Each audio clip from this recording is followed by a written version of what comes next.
महाराष्ट्राची कुलस्वामिनी आई भवानी माता मंदिर ते आहे पाचवाखाडी ठाणे येथे। भवानी माते की जय।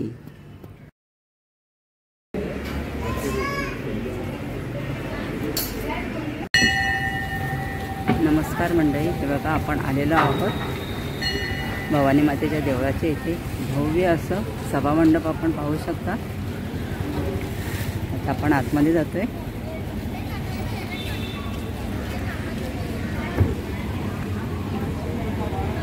प्रथमच आल्यानंतर इथे होमकुंड आहे, ते झाकून ठेवले। आता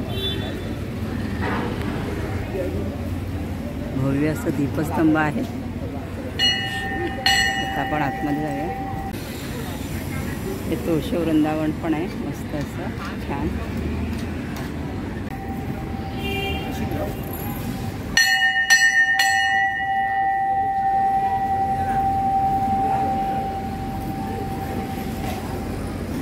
आतमध्ये गेल्यानंतर लगेचच आपल्याला कासवाचं दर्शन होतं। गर्दी पाहू शकता भरपूर अशी। भवानी आईच्या समोरच बघू शकता असा मोठा असा सिंह आहे इथे।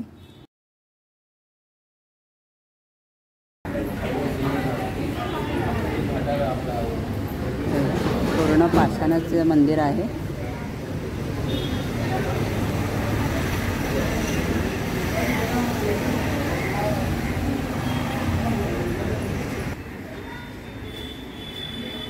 आज गुरुवार असल्यामुळे थोडीशी गर्दी आहे देवळामध्ये, पाहू शकता तुम्ही।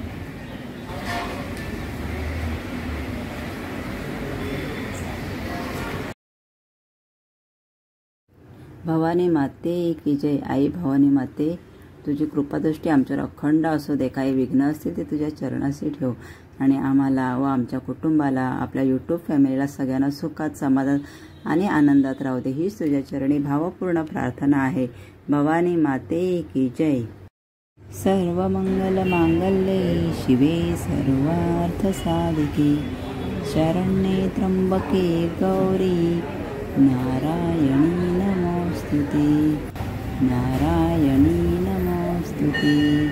भवानी माते की जय। भवानी माता आई भवानी मातेचे दर्शन घेऊन मन अगदी प्रसन्न झालेलं आहे।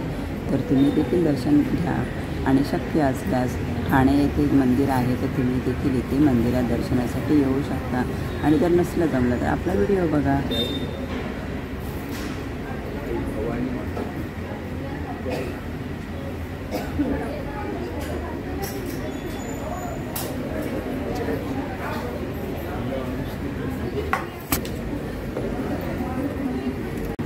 आता मी दर्शन झालं छान असं। आता प्रदक्षिणा घालते देवळाभोवती।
पूर्ण बांधकाम आहे ना, ते पाषाणाचं केलेलं आहे। बाजूला पार्किंगची पण सुविधा दिलेली आहे।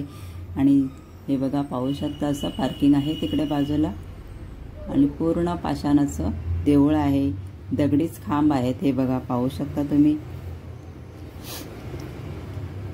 आणि देवळाच्या सभोवताली असे गजमुख पण आहेत।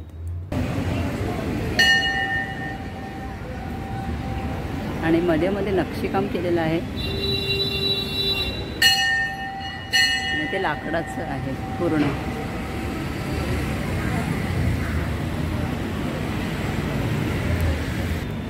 हे देऊळ आहे ना, ते सकाळी 6 वाजता उघडतं त्यानंतर आईचा अभिषेक होतं, पूजा होते, नंतर देवीचा शृंगार केला जातं संपूर्ण. त्याच्यानंतर 7:30 ते 8 वाजता आपल्यासाठी दर्शनचा उपलब्ध होतो, म्हणजे दर्शनासाठी आपण येऊ शकतो. नंतर दुपारी पुन्हा 12ची आरती होते. त्याच्यानंतर आईला नैवेद्य दाखवला जातो. हे देऊळ आहे ना, ते दिवसभर उघडं असतं भक्तांसाठी, देऊळ बंद होत नाही. आणि संध्याकाळी 7 वाजता पुन्हा आरती होते, पुन्हा दर्शन आपण घेऊ शकतो. त्यानंतर रात्री 10 वाजता आरती होते आणि शेज आरती म्हणतात त्या आरतीला. आणि शेज आरती झाल्यानंतर देऊळ बंद होतं. नंतर पुन्हा सकाळी 6 वाजता देऊळ उघडतो. हे देऊळ बांधण्यासाठी ना जवळजवळ 4 वर्ष लागली आणि पूर्ण काळ्या पाषाणात हे देऊळ बांधण्यात आलेलं आहे आणि लोखंडाचा कुठेही वापर केलेला नाही. देवळाचा कळस पाहू शकता किती उंच आहे, काय भारी वाटतं ना, एक नंबर. भवानी माते की जय. भवानी मातेचा व्हिडिओ तुम्हाला कसा वाटला ते मला नक्की कमेंटमध्ये कळवा आणि आवडल्यास लाईक शेअर सबस्क्राईब करायला विसरू नका. धन्यवाद.